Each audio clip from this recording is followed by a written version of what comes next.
On Wednesday, the president signaled in a tweet that there will be big news coming soon for our great American auto workers. Hours later, the White House issued a terse statement announcing the auto imports investigation, with Trump declaring, "Core industries such as automobiles and automotive parts are critical to our strength as a nation." Exactly what the White House might have in mind is uncertain, though reports quickly begin circulating, citing unnamed administration sources, that tariffs on auto imports could jump as high as 25%.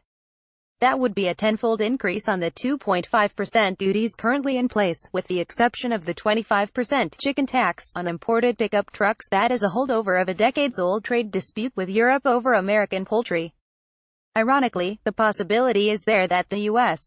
could soon match the duties currently imposed by China on auto imports, even though Beijing announced this week it would drop the tariff on imported autos to 15% by July 1. During a talks at GS conversation with Goldman Sachs chairman and CEO Lloyd Blankfein, GM CEO Mary Barra, there's opportunity there to create a level playing field, which we don't have today. Detroit automakers are perhaps the most likely to benefit from any new tariffs, at least if it doesn't shake up the economy and lead to lower demand in a market that last year slipped to 17.2 million vehicles, the first downturn since the end of the Great Recession.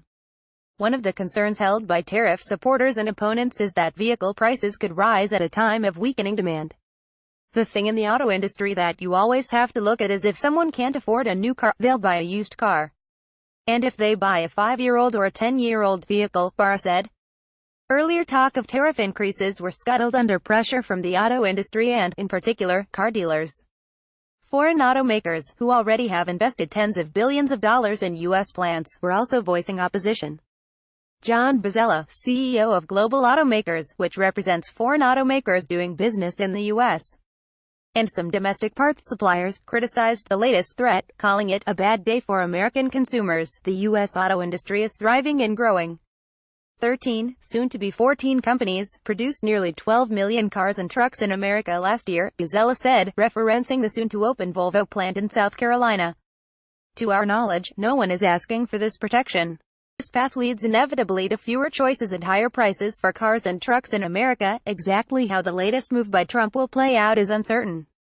Specific plans haven't been announced, though Dave Cole, Director Emeritus of the Center for Automotive Research, said that's no surprise.